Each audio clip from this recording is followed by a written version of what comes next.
Good morning, this is Rachel with Infused Meadows, and I need to make some vanilla wafers. Now these will be for another recipe, so I should be making the whole thing today. It'll just be in sections because I'll be doing this first, and then these will need to cool, which will take several hours, and then I'll come back and make the other video, which will then show you how I'm going to use these in that recipe. Okay, so what I've already gone ahead and measured out so that I can try to keep this somewhat short is, okay, so I have a half a cup of butter, softened, unsalted, and then I've gone ahead and measured out 1.5 cups of plain or all-purpose flour. Okay, so there's always something I forget. To my butter, I'm going to add in 2/3 a cup of plain white granulated sugar.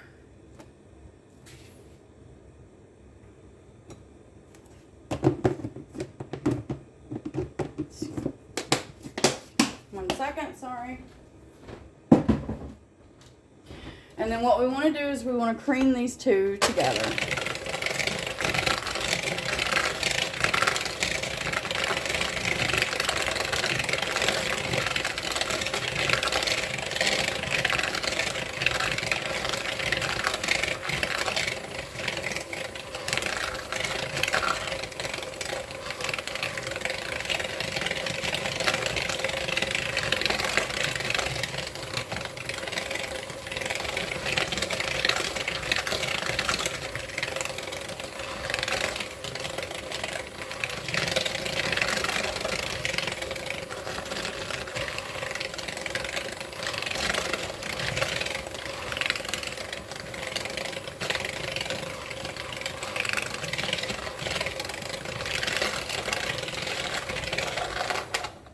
Okay, I set that like that.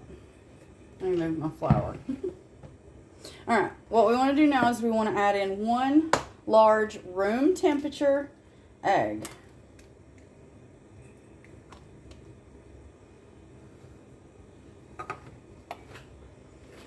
And we'll go ahead and add our vanilla. So we're going to add 4 teaspoons of vanilla to this. Like I said, this is Vanilla Wafers.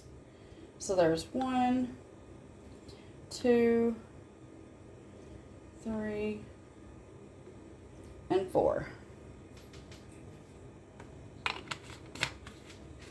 And that is some of my homemade vanilla. I just used that container. And we are going to cream these as well.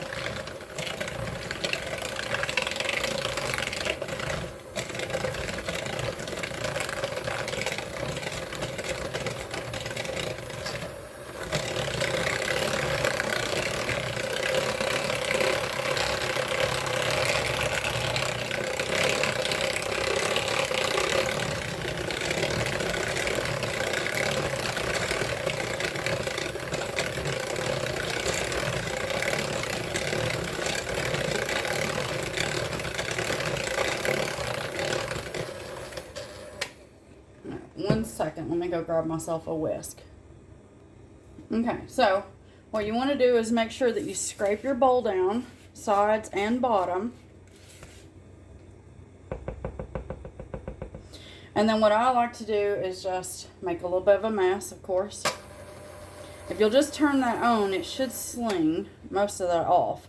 And if it doesn't, you can go up.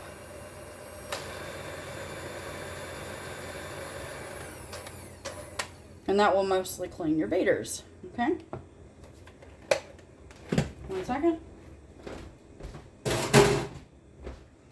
All right, let's get this that's trying to run away,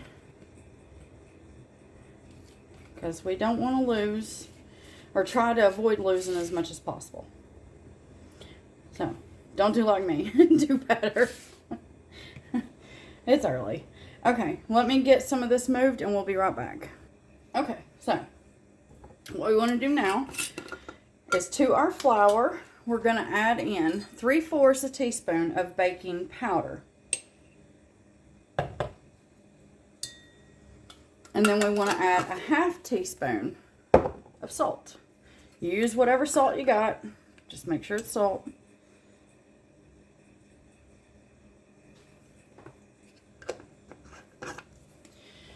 then you want to whisk this to combine.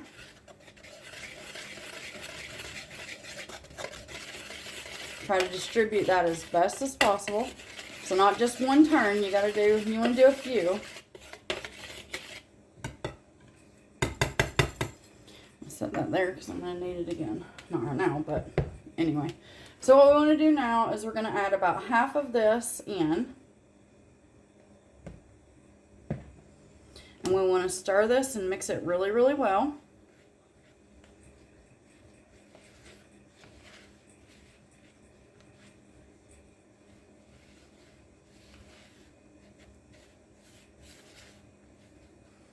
And once it's about halfway, I like to go ahead and add the rest.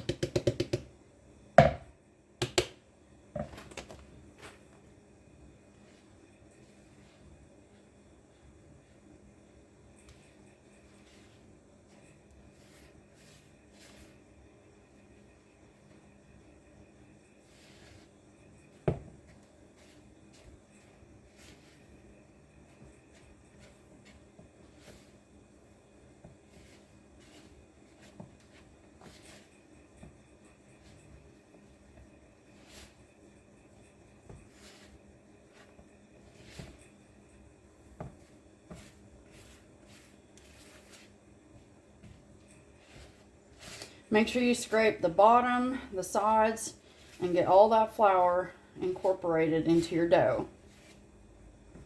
And once you have that incorporated, you're going to add 1 tablespoon of milk. Now, if you've gotten the set that I have linked below, it's the smallest one is 1 tablespoon. It's the 1/16. So you're just going to add your milk and pour that in. Went a little over. It's fine. I like to throw things down. It's just, I don't know why it happens. Anyway, so you're now going to mix that milk in to your batter.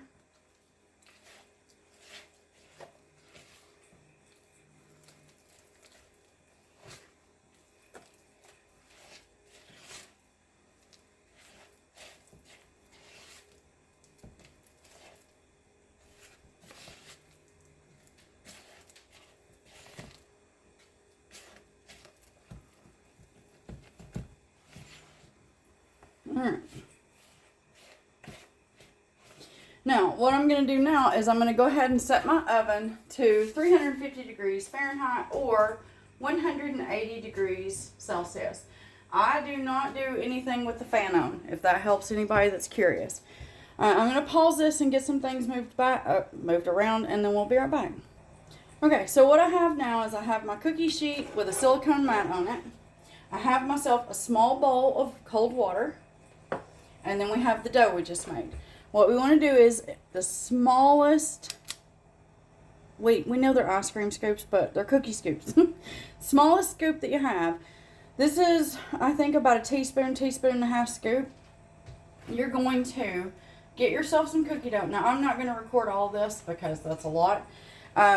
These don't need to be spaced that much, but you're going to come just a little off the side. And then what you want to do is you want to take a finger, dip it in some water, and then you want to pat these down. And what I do is I just work in a circle. If you can see that. I'll do one over here just in case, because I think that this phone is weird sometimes. So, to go again on this side, you're just going to come, about 2 fingers off the side. Dip your finger in the water and then just pat down.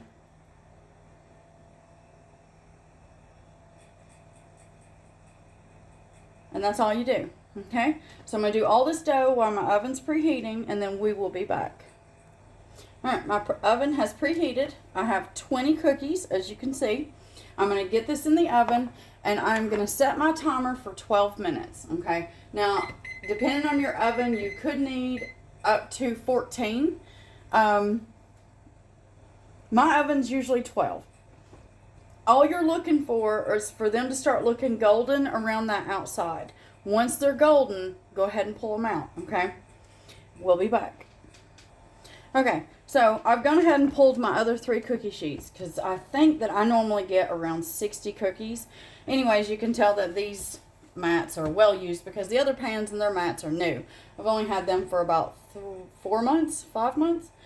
Anyway, whereas these are like years old, and I had to cut them to size because pans are smaller than expected.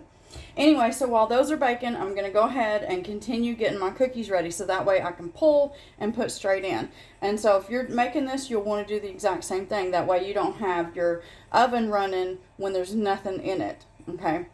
Because then you'd have to wait on your tray to cool so that your cookies can cool before you can pull them, which means, you know, you're looking at easily a good 15-20 minutes of your oven running, and you're literally waiting for something to cool to then be able to put your cookies on your sheet to then be able to put them in the oven. So to avoid that, make sure you have more than 1 cookie sheet, okay? So we'll be back.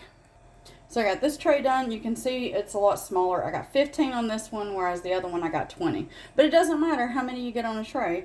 You know, you'll just do the exact same thing over and over again, and then that way you can put in, pull out with your cookies in your oven. I'm such a child. Anyway, that's what we're going to do. We'll be back. Okay, so my first batch is out of the oven. You can see those. They're nice and golden around the outside, okay? And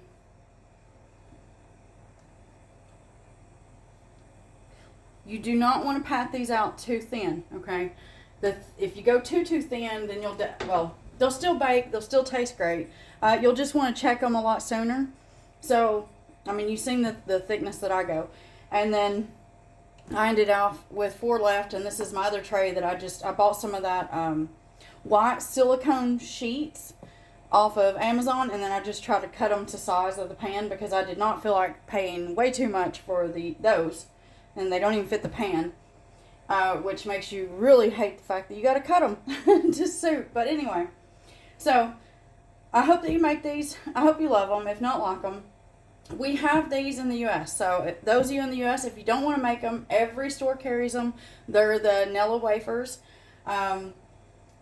If you want to make them yourself, though, here you go. Here's your recipe. And then, like I said, I'm going to be using this in another recipe in a couple hours. So I hope you make this, and I hope you love it, if not like it. And as always, if not, then hey, I hope you find the recipe that's out there for you, and have yourself a very wonderful day. Oh, wait. These will store in an airtight container. I usually just put them in a Ziploc bag, a good Ziploc bag, and leave them on the counter. They're good for at least a week, okay? There you go. All right, have a great one.